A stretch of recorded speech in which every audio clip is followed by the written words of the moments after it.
সশস্ত্র বাহিনী দিবসে রাষ্ট্রপতি ও প্রধান উপদেষ্টার শ্রদ্ধা। রাষ্ট্র গঠনের সুযোগ কাজে লাগাতে প্রতিজ্ঞাবদ্ধ বললেন ডক্টর ইউনূস।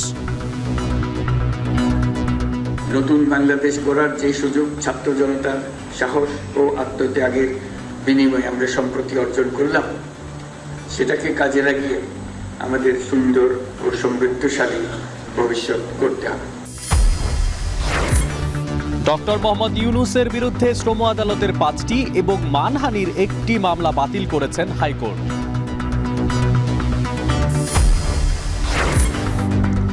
ব্যাটারি চালিত অটোরিকশার বন্ধের নির্দেশনার প্রতিবাদে রাজধানীতে সড়ক অবরোধ, চালকদের বিভিন্ন স্থানে যান চলাচল ব্যাহত।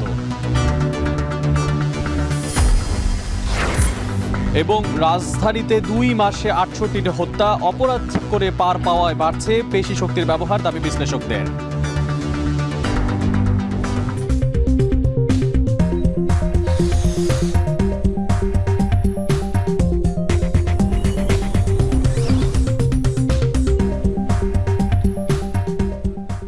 স্বাগত এখন ঢাকায়। পুরো আয়োজনে আপনাদের সঙ্গে আছি আমি মশিউর অনিক।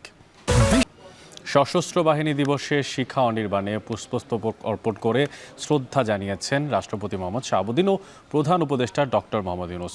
সুন্দর ও সমৃদ্ধশালী ভবিষ্যৎ গড়তে ছাত্র জনতার কাছে প্রতিজ্ঞাবদ্ধ থাকার কথাও জানান প্রধান উপদেষ্টা ডক্টর মোহাম্মদ ইউনূস। তিনি বলেন, মুক্তিযোদ্ধাদের স্বপ্ন পূরণে অঙ্গীকারবদ্ধ অন্তর্বর্তী সরকার। বিস্তারিত হাসিব বিল্লার প্রতিবেদনে। সশস্ত্র বাহিনী দিবসের সকালে ঢাকা সেনানিবাসে শিখা অনির্বাণে রাষ্ট্রপতি মোহাম্মদ শাহাবুদ্দিন শ্রদ্ধা জানান মুক্তিযুদ্ধে সর্বোচ্চ আত্মত্যাগকারী শহীদদের স্মৃতির প্রতি। এরপর শ্রদ্ধা নিবেদন করেন প্রধান উপদেষ্টা ডক্টর মোহাম্মদ ইউনূস। শিখা অনির্বাণের বেদিতে পুষ্পস্তবক অর্পণের পর শহীদদের স্মৃতির প্রতি গভীর শ্রদ্ধায় কিছুক্ষণ নীরবে দাঁড়িয়ে থাকেন প্রধান উপদেষ্টা। এ সময় 3 বাহিনীর একটি চৌকস দল জানায় গার্ড অব অনার।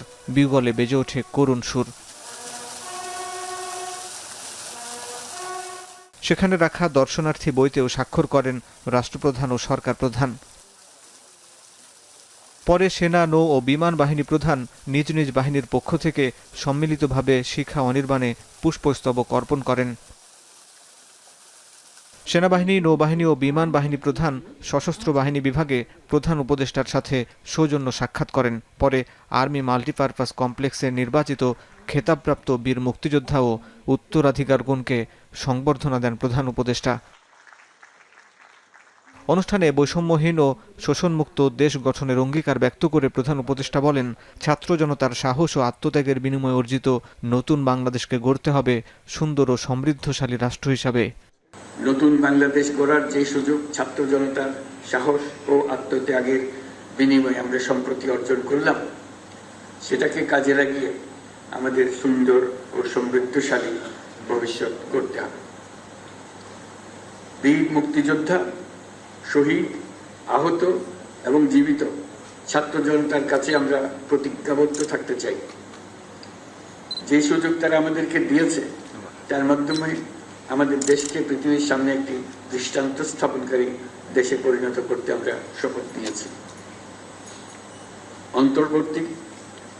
অন্তর্বর্তীকালীন সরকার, এই অন্তর্বর্তী সরকারের প্রধান উপদেষ্টা হিসেবে আমাদের বীর মুক্তিযোদ্ধা এবং তাদের উত্তরাধিকারীদের কল্যাণার্থে যা কিছু প্রয়োজন তা করার জন্য আমরা দৃঢ় প্রত্যয়ী এবং এই ধারা অব্যাহত থাকবে ইনশাআল্লাহ। বিশ্বের সঙ্গে তাল মিলিয়ে এগিয়ে যেতে হবে উল্লেখ করে প্রধান উপদেষ্টা বলেন, সকল রাষ্ট্রের সঙ্গে বন্ধুত্ব বজায় রাখবে বাংলাদেশ। তবে পররাষ্ট্রনীতির ভিত্তি হবে পারস্পরিক সম্মান, আস্থা, বিশ্বাস ও সহযোগিতা। আমরা সকল রাষ্ট্রের সঙ্গে বন্ধুত্ব বজায় রাখব। আমাদের পররাষ্ট্রনীতির ভিত্তি হবে পারস্পরিক সম্মান, আস্থা, বিশ্বাস ও সহযোগিতা। জলবায়ু সংকট মোকাবেলায় এবং বৈশ্বিক শান্তি, অর্থনীতি সুসংহতকরণে আমাদের একত্রে কাজ করতে হবে। তাই বিশ্বের সাথে তাল মিলিয়ে আমাদেরকে এগিয়ে যেতে হবে। ধর্মের কারণে কাউকে শত্রু মনে না করার আহ্বান জানান প্রধান উপদেষ্টা। কাউকে ধর্মের কারণে শত্রু মনে করব না। হাসিব বিল্লাহ, এখন ঢাকা। এদিকে প্রায় 15 বছর পর আজ সেনাকুঞ্জে যাচ্ছেন বিএনপি চেয়ারপারসন বেগম খালেদা জিয়া। সশস্ত্র বাহিনী দিবস উপলক্ষে বিকালে সংবর্ধনা অনুষ্ঠানে যোগ দেবেন 3 বারের এই সাবেক প্রধানমন্ত্রী। বেগম জিয়ার পাশাপাশি 2009 সালের পর দাওয়াত পেয়েছেন ভারপ্রাপ্ত চেয়ারম্যান তারেক রহমানও। 2018 সালের পর বিএনপি চেয়ারপারসনের প্রকাশ্যে কোনো কর্মসূচিতে অংশগ্রহণ করবেন। এর আগে তিনি 2018 সালের 5 ফেব্রুয়ারি সবশেষ সিলেট সফর করেন। বিকেল 3:30টায় সেনাকুঞ্জের উদ্দেশ্যে গুলশানের বাসা থেকে বের হবেন বেগম খালেদা জিয়া।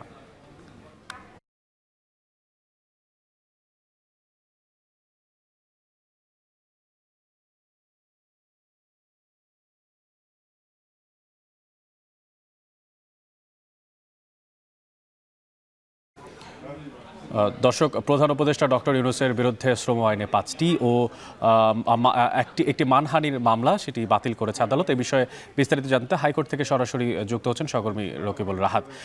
রাহাত, মামলা বাতিল ইস্যুতে আদালতের ভাষ্য এখন পর্যন্ত আপনি জানতে পেরেছেন কিনা, আর আইনজীবীরাই সেখানে যারা উপস্থিত আছেন তাদের ভাষ্যই বা কি? অনেক এখন পর্যন্ত কিন্তু মামলা বিষয়ে আইনজীবীরা এসে আমাদেরকে সাংবাদিকদেরকে বাইরে ব্রিফিং করেনি। তবে আমরা জানতে পেরেছি যে ঢাকার তৃতীয় শ্রম আদালত যেটি রয়েছে সেই তৃতীয় শ্রম আদালতে এই ডক্টর মোহাম্মদ ইউনূসের বিরুদ্ধে 5টি মামলা চলছিল মূলত শ্রম আদালতে, এবং সেই 5টি মামলায় কিন্তু মামলা যেহেতু বিচারাধীন ছিল সেই 5টি মামলায় আজকে হাইকোর্টের যে বেঞ্চটি বসে সেই বেঞ্চে বলা হয় যে তাকে এই 5টি মামলা বাতিল করা হলো। এবং একই সঙ্গে আমরা যতদূর জানতে পেরেছি কোতোয়ালি থানায় তার বিরুদ্ধে একটি মানহানির মামলা করা হয়েছিল, এবং সেই মানহানির মামলার পর্যবেক্ষণে কিন্তু আদালত বলেছে যে এই মামলাটি মূলত ডক্টর মোহাম্মদ ইউনূসকে হয়রানি করার জন্য করা হয়েছিল, যেটির সঙ্গে তিনি কোনোভাবেই সম্পৃক্ত না, তেমন একটি পর্যবেক্ষণও কিন্তু আদালত দিয়েছে। এবং শ্রম আদালতের বিষয় এখন পর্যন্ত আমরা যতটুকু জানতে পেরেছি আদালত তার পর্যবেক্ষণে বলেছে যে মামলাগুলো করা হয়েছে সেই মামলাগুলো মূলত বিগত সরকার ডক্টর মোহাম্মদ ইউনূসের উপর প্রতিহিংসা পরায়ণ হয়ে করেছে, যেগুলোর ভিত্তি নেই বললেই চলে। সেই বিষয়টিও কিন্তু এখন পর্যন্ত আদালতের পর্যবেক্ষণে বলা হয়েছে। তবে আইনজীবীরা যখন বের হয়ে আসবে, আইনজীবীরা বের হয়ে আসার পর কিন্তু আমরা এই বিষয়ে আরো বিস্তারিত জানতে পারবো যে মূলত আদালতের থেকে কি কি পর্যবেক্ষণ দেওয়া হয়েছে এবং কোন কোন আদালত আসলে কি আদেশ দিয়েছেন এই বিষয়টি নিয়ে। তবে এর আগেও কিন্তু আমরা দেখছিলাম যে ডক্টর মোহাম্মদ ইউনূস তিনি নোবেলজয়ী ডক্টর মোহাম্মদ ইউনূস তিনি কিন্তু এর আগেও বিগত সরকারের সময় বিভিন্ন সময় তাকে এই যে হাইকোর্ট প্রাঙ্গণে আসতে হয়েছিল, এবং তিনি বারবারই কিন্তু সাংবাদিকদেরকে যখন ব্রিফিং করছিলেন তখন তিনি জানাচ্ছিলেন যে তার উপর প্রতিহিংসা পরায়ণ হয়ে একটি পক্ষ এই ধরনের মামলা করছে। এবং যার পরিপ্রেক্ষিতে কিন্তু আমরা দেখছি যে 5ই আগস্টের পরবর্তীতে যখন বিগত আওয়ামী লীগ সরকারের পতন হয় তারপর প্রধান উপদেষ্টার দায়িত্ব নেন ডক্টর মোহাম্মদ ইউনূস, এবং তারপর থেকে কিন্তু আমরা দেখছিলাম যে আদালতে তার বিরুদ্ধে শ্রম আদালতে হওয়া আরও 2-1টি মামলা থেকেও তিনি খালাস পান। তবে আজকে এসে আমরা দেখলাম যে তার বিরুদ্ধে যে 5টি মামলা চলমান ছিল ঢাকার শ্রম আদালত 3-এ, সেই 5টি মামলা বাতিল করা হয়েছে। এই ছিল আদালত প্রাঙ্গণ থেকে আমার কাছে সবশেষ। অনেক প্রধান উপদেষ্টা ডক্টর ইউনূসের বিরুদ্ধে শ্রম আইনে 5টি মামলা ও মানহানির একটি মামলা ছিল, সে বিষয়ে সবশেষ জানাচ্ছিলেন সহকর্মী রাহাত। বিচারিক শুদ্ধতার জন্য আন্তর্জাতিক অপরাধ ট্রাইব্যুনালে অন্তর্বর্তীকালীন আদেশের বিরুদ্ধে আপিলের বিধান রাখা হয়েছে বলে জানিয়েছেন আইন উপদেষ্টা ডক্টর আসিফ নজরুল। আন্তর্জাতিক অপরাধ ট্রাইব্যুনাল সংশোধন অধ্যাদেশ 2024 এর খসড়ার অনুমোদন বিষয়ে জানতে চাইলে সাংবাদিকদের প্রশ্নের জবাবে তিনি কথা বলেন। আরেক প্রশ্নের উত্তরে তিনি বলেন, বিচারিক শুদ্ধতার বিষয়ে রাজনৈতিক ইস্যু আনা উচিত নয়। এর আগে সকাল 8:30টার দিকে আন্তর্জাতিক অপরাধ ট্রাইব্যুনালের পুরাতন ভবনের সংস্কার কাজের পরিদর্শন করেন তারা। পরিদর্শনের সময় সাথে ছিলেন গৃহায়ন, গণপূর্ত ও শিল্প উপদেষ্টা আদিলুর রহমান খান সহ ট্রাইব্যুনালের প্রসিকিউটররা। এর আগেও তারা ট্রাইব্যুনালের কাজের অগ্রগতি পরিদর্শন করেছিলেন।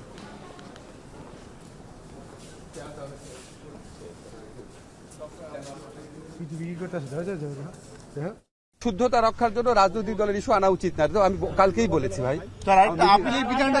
আপিলের অনুমতি রাখা হয়েছে অন্তর্বর্তীকালীন আদেশের বিরুদ্ধে, এটা বিচার বিলম্বিত করা শামিল কিনা অনেকেই মনে করছেন এটা কোনো চক্রান্ত, মানে জুলাই আগস্টের বিপ্লবের সাথে এটা বিচারের শুদ্ধতার জন্য করা হয়েছে। এবং খুব অটোরিকশা বন্ধে হাইকোর্টের নির্দেশনার প্রতিবাদে রাজধানীর বিভিন্ন সড়কে প্রতিবাদ করছেন অটোরিকশা চালকরা। খিলগাঁও রেলগেট এলাকা থেকে তার সবশেষ জানাবেন সহকর্মী দেবরাজ দেব। খিলগাঁয়ের যে ফ্লাইওভারের ঢালটি রয়েছে সেখানে ব্যাটারি চালিত অটোরিকশার যারা চালকরা রয়েছেন তারা রাস্তা অবরোধ করে রেখেছেন। দুদিন আগেই যে হাইকোর্টের একটি নির্দেশনার মধ্যে 3 দিনের মধ্যে যে ব্যাটারি চালিত অটোরিকশা রয়েছে সেগুলো ঢাকা মহানগরে চলাচলে নিষেধাজ্ঞা জারি করা হয়েছে হাইকোর্টের তরফ থেকে। সেই সিদ্ধান্তের প্রতিবাদেই কিন্তু এই খিলগা মহাসড়কে ব্যাটারি চালিত অটোরিকশারা প্রতিবাদ করছেন, এবং শুধু এই খিলগাতেই নয়, ঢাকার মোহাম্মদপুর, খিলগা, আগারগাঁও এবং মহাখালীতেও কিন্তু আমরা জানতে পেরেছি যে এই যারা অটো চালকরা রয়েছেন তারা কিন্তু বিক্ষোভ করছেন, রাস্তা অবরোধ করে রেখেছেন। আমরা এখানেও দেখতে পেয়েছি যে দুপাশের রাস্তায় কিন্তু যান চলাচল সম্পূর্ণ বন্ধ রয়েছে, এবং তাদের দাবি যে তাদের কর্মসংস্থানের ব্যবস্থা না করে অটোরিকশা চলাচলে নিষেধাজ্ঞা দেওয়াটা তারা কোনোভাবে তারা মানবে না, এবং সেই প্রেক্ষাপটে কিন্তু এখানে দেখতে পাচ্ছি। এবং আমরা দেখতে পাচ্ছি যে এখানে কিন্তু যে অ্যাম্বুলেন্স বলেন বা জরুরি সেবার যে গাড়িগুলো রয়েছে, অসুস্থ মানুষ তাদের কিন্তু রিক্সা চালকরা যাতায়াতের সুযোগ দিচ্ছেন, কিন্তু সাধারণ যে গাড়িগুলো রয়েছে সেগুলোকে কিন্তু তারা আসলে সুযোগ দিচ্ছে না। এবং এই রেলগেট যে এলাকাটি খিলগার, সেখানে পাশে একটি স্কুল রয়েছে, Khilgaon government staff quarters high school, সেখানে শিক্ষার্থীদের সাথে তাদের একটি বাকবিতণ্ডা হয় এবং সেখানে উত্তেজনা পরিবেশ সৃষ্টি হয়, এবং রিক্সা চালকদের দাবিও করেছেন তাদের উপরে শিক্ষার্থীরা হামলা করেছে, এবং যে হামলায় আসলে উপর থেকে ইট পাটকেল, স্কুলের ভেতর থেকে ইট পাটকেল নিক্ষেপ করার কথাও কিন্তু বলেছে, এবং সেখানে 3 জন আহত হয়েছে। এবং পরবর্তীতে পরিস্থিতি গরম হয়ে উত্তপ্ত হয়ে যাওয়ার কারণে আমরা দেখতে পাই যে স্কুল কর্তৃপক্ষ পুলিশ প্রশাসনকে খবর জানায়, এবং তারপরই কিন্তু পুলিশ এখানে এসে স্কুলের যে ফটক সেটিকে নিরাপত্তা দিচ্ছে। এবং আমরা দেখতে পাচ্ছেন যে এই ব্যাটারি চালিত অটোরিকশারা রাস্তা অবরোধ করে থাকলেও এই যে একটি ফায়ার সার্ভিসের গাড়িকে কিন্তু তারা আসলে ছাড় দিয়ে দিচ্ছেন। বলছিলাম যে আসলে জরুরি সেবার যে গাড়িগুলো রয়েছে সেগুলোকে কিন্তু তারা চলাচলের সুযোগ দিচ্ছেন, তবে সাধারণ গাড়িগুলো কিন্তু সুযোগ দিচ্ছে না, যার ফলে কিন্তু এই শাহজাহানপুর এবং কমলাপুর থেকে মৌচাক আসার যে সড়কটি রয়েছে সেখানে কিন্তু আসলে অসংখ্য সাধারণ গাড়ি আপনার আটকা পড়ে আছে, এবং সাধারণ মানুষ কিন্তু আসলে এক ধরনের ভোগান্তিতেই পড়েছে। দর্শক, যেমনটা দেখছিলেন, রাস্তা অবরোধ করে বিক্ষোভ করছেন অটোরিকশা চালকেরা, আর সেখান থেকে সরাসরি যুক্ত ছিলেন সহকর্মী দেবরাজদেব। কখনো পূর্ব শত্রুতা, কখনো আধিপত্য বিস্তার, আবার কেউ কেউ জমি দখল নিয়ে জড়িয়ে পড়ছেন দ্বন্দ্বে। পেশি শক্তির প্রয়োগ দেখাতে পৃথিবীর থেকে সরিয়ে দিতেও দ্বিধা করছেন না এতটুকু। ডিএমপির তথ্য বলছে গেল কয়েক বছরে এমনই ঘটনা ঘটেছে দেশ জুড়ে, আর যেখানে র্যাব বলছে প্রায় 254 জনকে হত্যার অভিযোগে গ্রেফতার করা হয়েছে। এ বিষয়ে বিস্তারিত দেখবেন আরিফ হোসেনের প্রতিবেদনে। রাত 2:30, মাস্ক ও চাদর পরে 3 ব্যক্তি হেঁটে আসছেন ধানমন্ডির 8-এর এর রাস্তা ধরে। কিছুক্ষণের মধ্যেই দৌড়ে বেরিয়ে যেতে দেখা গেল তাদের। প্রাথমিকভাবে ডাকাতি বলে মনে হলেও ঘর থেকে খোয়া যায়নি কিছুই, শুধু প্রবাসী ডাক্তার আব্দুর রশিদকে এলোপাথারি কুপিয়ে সটকে পড়ে অপরাধীরা। সেপ্টেম্বরে ডাক্তার রশিদ এসেছিলেন বাংলাদেশে। লন্ডন প্রবাসী এই চিকিৎসক দম্পতি থাকতেন ঠিক এই বাসায়। তাদের কাছে রয়েছে বিপুল পরিমাণ টাকা। এমন গুজবে ডাকাত চলে আসে তার বাসায়। খুব বেশি সম্পদ না পেয়ে শুরু করে টর্চার। এরপর ডাকাতের হাতেই মৃত্যুর কোলে ঢলে পড়েন ডাক্তার রশিদ। কি হয়েছিল, কেন এই ডাকাতি, খুঁজবো আমরা। পাশের বাড়ির মানুষের ডাক চিৎকার শুনে এগিয়ে আসে অনেকেই। উপরে থাকা ভাড়াটিয়ারাও জানালেন সেদিনের সেই ঘটনা। আন্টি চিল্লাইতেছে উপরে, তো ঢুকলাম, ঢুকে যাই দিকে আন্টিকে পানি ঢালতেছে, রক্তাক্ত অবস্থায় আন্টি পানি ঢালতেছে। চিল্লাচিল্লি শুনছি, পরে দৌড়াদৌড়ি শব্দ শুনছি, পরে বের হয়ে আমাদের বাসার যিনি কেয়ারটেকার ওনার গলা শুনছি, পরে নিচে গিয়ে এইসব দেখি। কেন এই হত্যাকাণ্ড তার সুরাহা এখনো পুলিশ করতে না পারলেও জমি নিয়ে বিরোধের কথা জানালেন প্রতিবেশীরা। 2 ছেলে দুজনই বাইরের সিটিজেন, এরাও ওই যে কিছুদিন হয়ে আসছে। ওরা বিদেশ গেছে আর ওরা ওই ভাড়াটিয়া দিয়ে ওই টাইস করছে, এগুলো একটু জামিল হয়েছে। এ তো গেল পরিকল্পিত হত্যাকাণ্ডের ঘটনা। এবার হত্যাকাণ্ডের ঘটনা একটু ভিন্ন। বাবার হাতে 2 ছেলে খুন, কারণটা অর্থকষ্ট। এবার লালবাগ থেকে পরিকল্পিতভাবে 8 মাসের শিশু অপহরণের চিত্র তুলে আনবো আমরা। কেন অপহরণ করা হয়েছিল ছোট্ট শিশুটিকে? র‍্যাব বলছে শিশুটিকে জিম্মি করে অর্থ আদায় ছিল মূল উদ্দেশ্য। শুধু এই অপরাধ নয়, সরকারি বেসরকারি অফিসে শোডাউন দিয়ে আধিপত্য বিস্তারের মতো ঘটনা তো আছেই। উদাহরণ হিসেবে আজিমপুরের মাতৃসদন হাসপাতাল। অফিসের আয়া খোলামেলাভাবেই হুমকি দিয়ে গেলেন হাসপাতালটির প্রধানকে। কোথায় পাবে বিচার? জীবন সংখ্যা প্রকট এখানে। খুব হুলস্থুল কাণ্ড, বিশৃঙ্খলা তৈরি করলো। সে তেড়ে আসছে আমার দিকে। আমি তাদেরকে অনেক শান্ত করতে চেষ্টা করলাম। আমার ছেলে যারা, তারা ছাত্র পরিচয়ে বলতেছে। আমি বললাম যে বাবা বসেন, আপনারা, আপনাদের সুনাম সারা বাংলাদেশে। কিন্তু আমার যে বদ্রির আদেশাধীন একটা আয়া ফরিদা, সে এসে এমন চিৎকার চেঁচামেচি করলো, তার আবেদন গ্রহণ করতে হবে। শুধু এই ঘটনা নয়, বাড়ি দখল, ছিনতাই, চুরি, ডাকাতির মতো ঘটনা তো আছেই। থানা ঘুরে দেখা গেল কত মানুষের অসহায় অবস্থা। একটা সিএনজি চলে গেছে, আরেকটা সিএনজি আমারে যে চাপ দিয়ে দূরে সিএনজির ভিতরে তুললে হাত তো বাইন্ধে আমার লাল মাটি নিয়ে পালায় তুই গেছে যে ওরা জোর জবরদস্তি করে 2টা ফোন, 1 জোড়া কানের দুল, টাকা 10,000 ছিল, নগদ টাকা, ওইটা লয়ে গেছে। পলিটিক্যালি এত পাওয়ারফুল যে র‍্যাব পুলিশ সব ওদের পকেট। গণঅভ্যুত্থানের পর লন্ডন থেকে ফিরেছেন এই ব্যক্তি। দেশে থাকা এক ভাই কিভাবে মারা গেছেন তার কাছে নেই তারও সদুত্তর। কানাডার প্রবাসী আরেক ভাই জীবনের ভয়ে দেশেই আসেন না, শুধু জানেন ফিরে পেতে হবে পৈতৃক সম্পত্তি। আমাদের বাসাটা খুব ইজি পিক তারা করেছে যে আমরা সব ভাই বোন বিদেশি, যার জন্য কিছুই কেউ বলবে না। ঢাকায় আমাদের এত বড় বড় আত্মীয় স্বজন, কেউ আমাদের কাছে আসে না, কোনো সাহায্য করে না।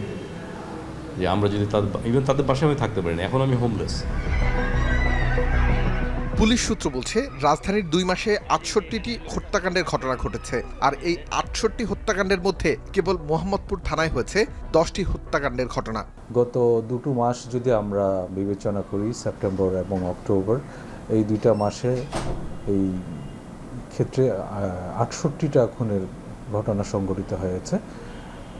সেপ্টেম্বর মাসে সংখ্যাটা ছিল 47 এবং এটার পরে অক্টোবর মাসে এটা নেমে এসেছে 21।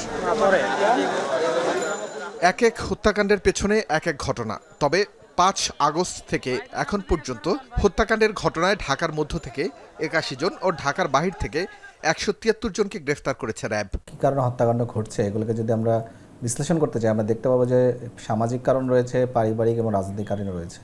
রাজনৈতিক কারণের মধ্যে আধিপত্য বিস্তার নিয়ে একটি কারণ রয়েছে, যার কারণে মূলত হত্যাকাণ্ডগুলি সংঘটিত হচ্ছে। আইন শৃঙ্খলা বাহিনীর দুর্বলতা অপরাধীদের পার পাওয়ার প্রবণতা তৈরি করছে, তাই পেশি শক্তিকেই বেছে নিয়েছেন অনেকে, দাবি সমাজ বিশ্লেষকদের। আইন শৃঙ্খলা বাহিনী তার পরিপূর্ণ সক্রিয় হয়ে, তৎপর হয়ে এই সকল পরিস্থিতি, অর্থাৎ যে প্রেক্ষাপটগুলো, পরিস্থিতিগুলো অপরাধ সৃষ্টি করছে, মানুষকে অপরাধমুখী করছে, অপরাধ প্রবণ করছে, সেগুলোকে নিয়ন্ত্রণ করাটা সম্ভব হচ্ছে না। অতি দ্রুত সময়ের মধ্যে আমাদের এই অস্থিরতাগুলোকে, এই ধরনের অপরাধ প্রবণতাগুলোকে যদি নিয়ন্ত্রণ করা সম্ভব না হয়, তখন দেখা যাবে মানুষের সাথে মানুষের শত্রুতার জায়গাগুলো অনেক বেশি বেড়ে যাবে। হত্যাকাণ্ডের মতো ঘটনা থামাতে কঠোর শাস্তি দ্রুত নিশ্চিত করার বিকল্প নেই বলে মনে করেন অপরাধ বিশ্লেষকরা। আরিফ হোসেন, এখন, ঢাকা। ঘুষ ও প্রতারণার দায়ে ভারতীয় ব্যবসায়ী ও ধনকুবের গৌতম আদানিকে যুক্তরাষ্ট্রের নিউ ইয়র্কের একটি আদালতে অভিযুক্ত করা হয়েছে। সঙ্গে তার 2 ভাতিজা সহ আদানি গ্রুপের মোট 8 জনের বিরুদ্ধে অভিযোগ আনা হয়। মামলার অভিযোগে বলা হয়, মার্কিন বিনিয়োগকারীদের ব্যবহার করে দুর্নীতি ও জালিয়াতির আশ্রয় নেন আদানি।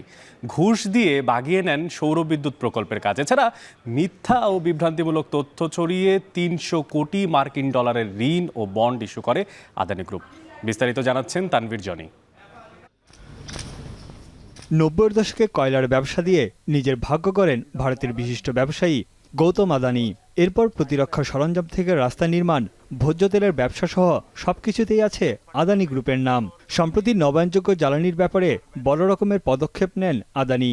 গ্রোথ উইথ গুডনেস স্লোগানে টেকসই সমৃদ্ধির দর্শনকে তুলে ধরেন তিনি। ভারতীয় সংবাদ মাধ্যম এনডিটিভি বলছে, গত 1 বছরে গৌতম আদানির সম্পদ বেড়েছে 95%। গেল ৫ বছরে শীর্ষ ১০ ধনীর মধ্যে আদানির সম্পত্তি বেড়েছে সবচেয়ে দ্রুত গতিতে। এছাড়া জ্বালানি খাতের company Adani energy, Adani gas, Adani transmission ও আদানি পাওয়ারের শেয়ারের দাম বেড়েছে লাফিয়ে লাফিয়ে। সম্প্রতি গুজরাটে বিশাল অঙ্কের বিনিয়োগের ঘোষণা দেন তিনি। Over the next 5 years, the Adani Group will invest over rupees 2 lakhs crore in Gujarat, thereby creating over 100,000 direct and indirect jobs. স্থানীয় সময় বুধবার নিউ ইয়র্কের একটি আদালতে ভারতীয় ধনকুবের গৌতম আদানি সহ ৮ জনের বিরুদ্ধে ফৌজদারি অভিযোগ দায়ের করা হয়। মার্কিন বিচার বিভাগ ও মার্কিন securities and exchange commission Adani গ্রুপের বিরুদ্ধে ঘুষ ও প্রতারণার এই অভিযোগ এনেছে। মামলায় আদানির 2 ভাতিজা সাগর আদানি ও ভিনীত জায়নকেও অভিযুক্ত করা হয়। ৮ আসামির 7 জনই ভারতীয় নাগরিক। দায়ের করা ফৌজদারি অভিযোগে বলা হয়, সৌরবিদ্যুৎ প্রকল্পের কাজ বাগিয়ে নিতে ভারতীয় সরকারি কর্মকর্তাদের 25 কোটি মার্কিন ডলার ঘুষ দিয়েছে আদানি গ্রুপ। 2020 থেকে 2024 সালের মধ্যে এই অর্থ লেনদেন হয়।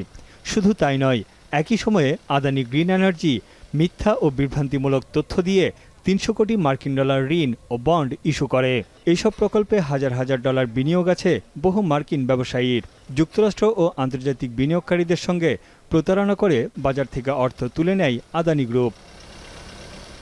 মামলায় যুক্তরাষ্ট্রের ঘুষবিরোধী আইন লঙ্ঘনের অভিযোগ আনা হয়। নিউ ইয়র্ক আদালত জানিয়েছে, গৌতম আদানির বিরুদ্ধে গ্রেপ্তারি পরোয়ানা জারি করে বিদেশি আইন প্রয়োগকারী সংস্থার কাছে হস্তান্তর করা হবে। যদিও আদানি গ্রুপের পক্ষ থেকে এখনও কোনো প্রতিক্রিয়া জানানো হয়নি। গেল বছরও আদানি গোষ্ঠীর বিরুদ্ধে শেয়ার জালিয়াতির অভিযোগ নিয়ে প্রতিবেদন প্রকাশ করেছিল হিন্ডেনবার্গ। ফোর্বস ম্যাগাজিনের তথ্যমতে ৬২ বছর বয়সী গৌতম আদানি বিশ্বের 22তম এবং ভারতের দ্বিতীয় ধনী ব্যক্তি। তার সম্পদের মূল্য ৬,৯৮০ কোটি মার্কিন ডলার। তানভীর জানি, এখন বিশ্ব। দর্শক, সাবেক প্রধানমন্ত্রী শেখ হাসিনার ছেলে সজীব ওয়াজেদ জয়কে অপহরণ ও হত্যা চেষ্টা মামলায় আপিলের শর্ত অনুযায়ী আত্মসমর্পণের পরে জামিন পেয়েছেন সাংবাদিক শফিক রেহমান। সকালে ঢাকা মহানগর দায়রা জজ মোহাম্মদ জাকির হোসেন গালিবের আদালত তার জামিন মঞ্জুর করেন। একই সাথে খালাস চেয়ে তার আইনজীবী বলেন, আদালত আপিলের শর্তে জামিন মঞ্জুর করেছেন। আমরা সাজা মওকুফ চেয়ে আবেদন করলে পরে তারিখ দেবেন বলে জানিয়েছেন আদালত। গত 30 সেপ্টেম্বর প্রবীণ এই সাংবাদিক ঢাকার সিএমএম আদালতে আত্মসমর্পণ করেন। এরপর তার বিরুদ্ধে জারি করা হয় গ্রেফতারি পরোয়ানা প্রত্যাহার করে চলতি বছরের 22 সেপ্টেম্বর শফিক রেহমানের সাজা 1 বছরের জন্য স্থগিতের আদেশ জারি করে স্বরাষ্ট্র মন্ত্রণালয়ের সুরক্ষা সেবা বিভাগ। এ মামলায় সাংবাদিক শফিক রেহমান ও আমার দেশ পত্রিকার সাবেক ভারপ্রাপ্ত সম্পাদক মাহমুদুর রহমান সহ 5 জনকে পৃথক 2 ধারায় 7 বছরের সশ্রম কারাদণ্ড দেন আদালত। সজীব ওয়াজেদ জয়, আমি তার নাম উচ্চারণ করতে চাচ্ছিলাম না, কিন্তু আপনারা সবাই তার নাম উচ্চারণ করছেন। তারই অপহরণ মামলায় আমি এখানে আছি, তথাকথিত একটা মামলায়, যেটা নিউ ইয়র্কে ডিসমিস করা হয়েছে এবং নিউ ইয়র্কে বলে দেওয়া হয়েছে এই মামলায় শফিক রহমানের নাম যেন কোথাও না থাকে। এই মামলাটি দায়ের করেন ফজলুর রহমান, এডিসি লালবাগ। এই মামলা দায়ের করার পরে হাসান আরাফাত নামে এডিসি ডিবি দক্ষিণ অভিযোগপত্র দাখিল করেন। আজকে জনাব শফিক রহমান উপস্থিত হয়ে বিজ্ঞ মহানগর দায়রা জজ আদালতে আপিল করেছেন এবং সেই সাথে জামিনও চেয়েছিলেন। বিজ্ঞ আদালত জামিন দিয়েছেন। জুলাই গণঅভ্যুত্থানে হত্যার অভিযোগে দায়ের করা মামলায় সাবেক অতিরিক্ত অ্যাটর্নি জেনারেল মেহেদী হাসান চৌধুরীর হাইকোর্টের দেয়া জামিন স্থগিত করেছেন আপিল বিভাগ। সকালে প্রধান বিচারপতি সৈয়দ রেফাত আহমেদের নেতৃত্বাধীন আপিল বিভাগ এই আদেশ দেন। পরে জ্যেষ্ঠ আইনজীবী জয়নুল আবেদিন বলেন, আন্দোলনে মেহেদী হাসানের ভূমিকা বিতর্কিত ছিল। এমনকি ছাত্র জনতা হত্যাকাণ্ডে প্রত্যক্ষ ও পরোক্ষভাবে মেহেদী জড়িত বলেও অভিযোগ করেন তিনি। ফ্যাসিস্ট সরকার পতনের আগ পর্যন্ত সাবেক অ্যাটর্নি জেনারেলের আচরণ আইনজীবীদের মতো ছিল না। আইনজীবী আরও বলেন, প্রতিপক্ষকে মামলা দিয়েও হয়রানি করতেন তিনি। মামলার সার্টিফাইড কপি পাওয়ার পরে শুনানি শুরু হবে বলেও জানান উচ্চ আদালতের জ্যেষ্ঠ এই আইনজীবী। এর আগে গেল মঙ্গলবার সাবেক অতিরিক্ত অ্যাটর্নি জেনারেল মেহেদী হাসান চৌধুরীকে 6 মাসের জামিন দেন বিচারপতি ভস্মদেব চক্রবর্তী ও বিচারপতি SAKM জহিরুল হকের সমন্বয়ে গঠিত হাইকোর্ট বেঞ্চ। এখানে সে বিন্দুমাত্র ইনভলভ না, তো তারা একটা সাইটেশন কোর্ট করছে যে তারা প্রেস কনফারেন্স করে বলছে যে এই গুলিগুলো পুলিশ করে না, থার্ড পার্টি করছে। আমি বলছি হ্যাঁ এটা ট্রু, যেখানে সবগুলি যে পুলিশ করছে তা না, থার্ড পার্টিও করছে। এই হত্যাকাণ্ড ঘটানোর ষড়যন্ত্রের সাথে প্রত্যক্ষ এবং পরোক্ষ উভয়ভাবে জড়িত। সিপি ফাইল করার পরে পরবর্তীতে এই মামলাটি শুনানি হবে। জামিন স্থগিত হয়েছে এবং আমরা বলেছি যে ওই সিপির সাথে আমরা যে সমস্ত ম্যাটেরিয়ালস এখন দিতে পারি নাই সিএমপির সাথে, ওই ম্যাটেরিয়ালগুলো আমরা সেই সময় দেব। আধুনিক ল্যান্ডিং সিস্টেমে যাচ্ছে শাহজালাল বিমানবন্দর। ILS ক্যাটাগরি 1 থেকে 2-তে উন্নতি হচ্ছে। এতে করে 300 মিটার ভিজিবিলিটিতেই নামতে পারবে উড়োজাহাজ, যেটা এর আগে লাগতো কমপক্ষের দ্বিগুণ, অর্থাৎ 600 মিটার। আর আধুনিক এই সিস্টেমে ঘন কুয়াশাতেও সহজ হবে ফ্লাইট ওঠানামা, কমে আসবে ফ্লাইট ডাইভারশন। সঙ্গে পুরো শীতকালে পালাক্রমে 24 ঘন্টা খোলা রাখা হবে চট্টগ্রাম ও সিলেট আন্তর্জাতিক বিমানবন্দর। বিবেচকের এই সিদ্ধান্তকে স্বাগত জানিয়েছে দেশের এয়ারলাইন্সগুলো। বিস্তারিত জানাচ্ছেন নাইম আবির। শীত এলেই এমন কুয়াশার চাদরে মুড়িয়ে যায় শাহজালাল আন্তর্জাতিক বিমানবন্দর। দেখা যায় না কয়েক হাত দূরের রানওয়েও। তাপমাত্রার পারদ নামার সাথে সাথে পাল্লা দিয়ে বাড়ে আকাশ চলাচলের ভোগান্তি। ঘন কুয়াশায় অবতরণ করতে না পারা উড়োজাহাজগুলোকে গিয়ে নামতে হয় মিয়ানমার কিংবা ভারতের কোনো বিমানবন্দরে। উড্ডয়নের জন্য সিগন্যালের অপেক্ষায় থাকতে হয় ঘন্টার পর ঘন্টা, আর তাতেই শিডিউল বিপর্যয়। এয়ারলাইন্সের বাড়ে খরচ, ভোগান্তি বাড়ে যাত্রী। শাহজালাল আন্তর্জাতিক বিমানবন্দরে আধুনিক ল্যান্ডিং সিস্টেম না থাকায় এই ভোগান্তি বয়ে বেড়াতে হচ্ছে দীর্ঘদিন ধরেই। বর্তমানে দেশের প্রধান এই বিমানবন্দরে instrument landing system ILS category 1। তাতে একটি উড়োজাহাজ অবতরণের জন্য কমপক্ষে 600 মিটার ভিজিবিলিটির প্রয়োজন হয়। শীতের কুয়াশায় সেই শর্ত পূরণ না হওয়ায় হরহামেশাই ঢাকার ফ্লাইট ডাইভার্ট করতে হয় অন্য বিমানবন্দরে। এয়ারলাইন্সগুলোর দীর্ঘদিনের দাবির মুখে গেল সরকারের সময়ে ILS ক্যাটাগরি 1 থেকে 2-তে উন্নীত করবার ঘোষণা দিয়েও আধুনিক করা হয়নি এই সেবা। তবে এবার সত্যি ক্যাটাগরি 2-তে উন্নীত হচ্ছে শাহজালালের ইনস্ট্রুমেন্ট ল্যান্ডিং সিস্টেম। ইতিমধ্যেই 2 দফায় শেষ হয়েছে রানওয়ে সংস্কারের কাজ, লাইটিং ও ইলেকট্রিক সিস্টেমের কাজও শেষ। এখন শুধু অপেক্ষা টেস্ট ফ্লাইটের। বেবিচক বলছে দ্রুতই ক্যালিব্রেশন শেষ করে ডিসেম্বরের মাঝামাঝিতে আসবে ILS ক্যাটাগরি 2 এর চূড়ান্ত ঘোষণা। আমাদের প্ল্যান ছিল নভেম্বরের শেষ সপ্তাহে বা নভেম্বরের মধ্যে শেষ করা, বাট এখন যে ক্যালিব্রেশন ফ্লাইট, ওনাদের আবার স্কেজুল আছে, তো ওনাদের স্কেজুলটা আমরা ডিসেম্বরের 8-এর আগে দিতে পারছি না। আমরা এই নভেম্বরের ভিতরে আনার চেষ্টা করছি। যদি আনতে পারি তাহলে আমরা দ্রুত ডিসেম্বরের, হয়তো নভেম্বরের শেষে অথবা ডিসেম্বরের মাঝামাঝি ভিতরে কমপ্লিট করে ফেলতে পারবো আশা করতেছি। বাট এখন প্রত্যেকটা সবকিছু রেডি হয়ে গেছে, শুধু ক্যালিব্রেশন ফ্লাইটের জন্য অপেক্ষা। তাতে রানওয়ে ভিজিবিলিটি নেমে আসবে 600 থেকে 300 মিটারে।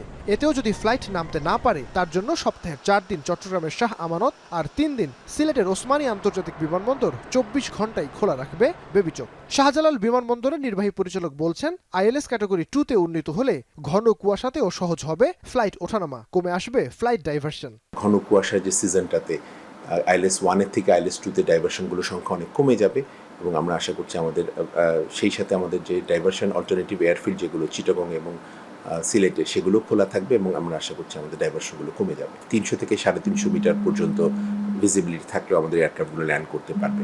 তবে এর থেকেও যদি কমে যায় ভিজিবিলিটি, তখন তাদেরকে ডাইভার্ট করতে হতে পারে।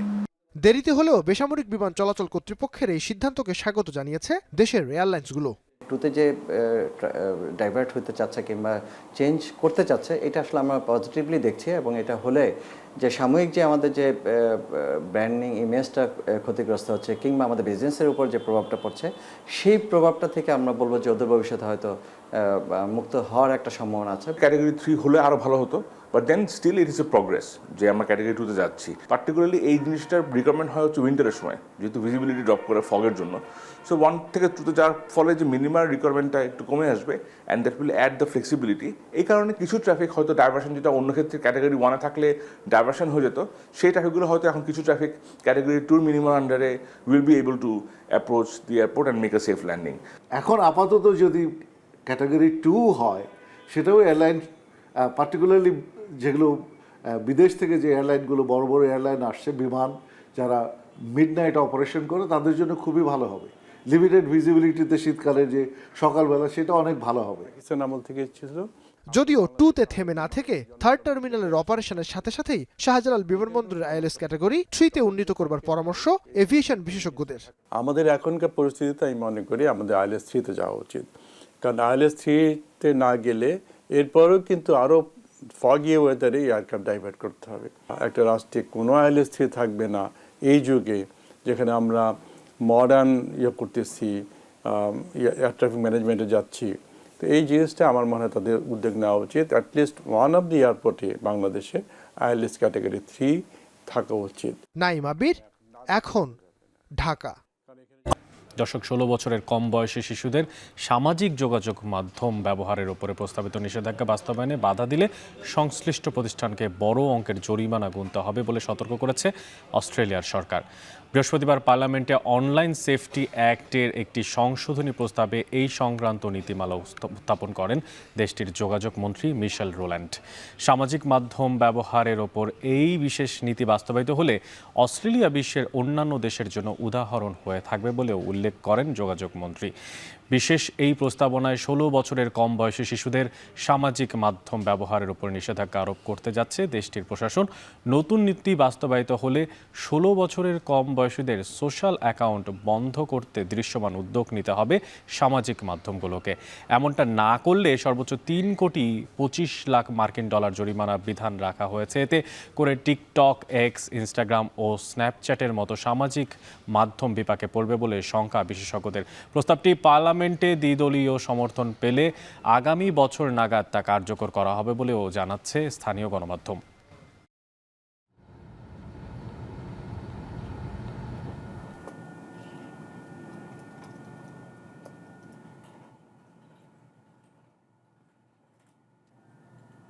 ইসরায়েলের কাছে যুক্তরাষ্ট্রের অস্ত্র বিক্রি বন্ধের বিষয়ে একটি বিল মার্কিন সিনেটে পাশ হয়নি। 79-18 ভোটে বিলটি প্রত্যাখ্যান হয়। বিলটির লক্ষ্য ছিল গাজায় চলমান যুদ্ধের মধ্যে ইসরায়েলের কাছে মার্কিন অস্ত্র বিক্রি বন্ধ করা, যা ওয়াশিংটনের ঘনিষ্ঠ মিত্র ইসরায়েলকে ক্রমবর্ধমান চাপের মধ্যে রাখা। ডেমোক্রেট দলের সিনেটররা বিলটি বন্ধে সমর্থন দিয়েছেন। অন্যান্য অস্ত্র বিক্রি বন্ধে আরও 2টি রেজুলেশনে এখনও ভোট দেয়া বাকি আছে, তবে সেগুলো ব্যর্থ হবে বলে আশঙ্কা করা হচ্ছে। ইসরায়েলের কাছে অস্ত্র বিক্রির ক্ষেত্রে প্রথমবারের মতো এমন ভোট হয়। এদিকে তেল আবিবে মার্কিন দূতাবাসের বাইরে ইসরায়েলের কাছে মার্কিন অস্ত্র বিক্রি বন্ধের আহ্বান জানিয়ে বিক্ষোভ করে বহু মানুষ।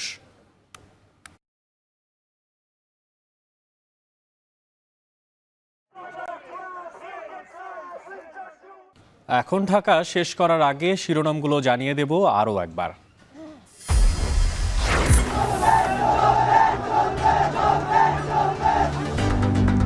ব্যাটারি রিকশা বন্ধের প্রতিবাদে রাজধানীর বিভিন্ন সড়ক অবরোধ চালকদের, যান চলাচল ব্যাহত, ভোগান্তিতে নগরবাসী। সশস্ত্র বাহিনী দিবসে রাষ্ট্রপতি ও প্রধান উপদেষ্টার শ্রদ্ধা, রাষ্ট্র গঠনের সুযোগ কাজে লাগাতে প্রতিজ্ঞাবদ্ধ বললেন ডক্টর মোহাম্মদ ইউনূস। নতুন বাংলাদেশ গড়ার যে সুযোগ ছাত্র জনতার সাহস ও আত্মত্যাগের বিনিময়ে আমরা সম্প্রতি অর্জন করলাম, সেটাকে কাজে লাগিয়ে আমাদের সুন্দর ও সমৃদ্ধশালী ভবিষ্যৎ করতে হবে। ডক্টর মোহাম্মদ ইউনূসের বিরুদ্ধে করা শ্রম আদালতের 5টি এবং মানহানির একটি মামলা বাতিল করেছে হাইকোর্ট।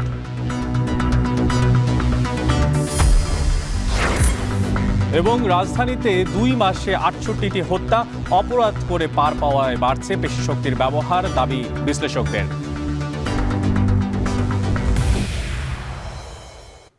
দর্শক, এই ছিল এখন ঢাকার আয়োজনে। এখন টেলিভিশন ওয়েবসাইটে দেখতে ভিজিট করুন www.ekhon.tv। এছাড়া এখন টেলিভিশন ফেসবুকে দেখতে ভিজিট করুন facebook.com/tv.ekhon। এছাড়া ইউটিউবে এখন টেলিভিশন দেখতে ভিজিট করুন youtube.com/c/ekhon tv।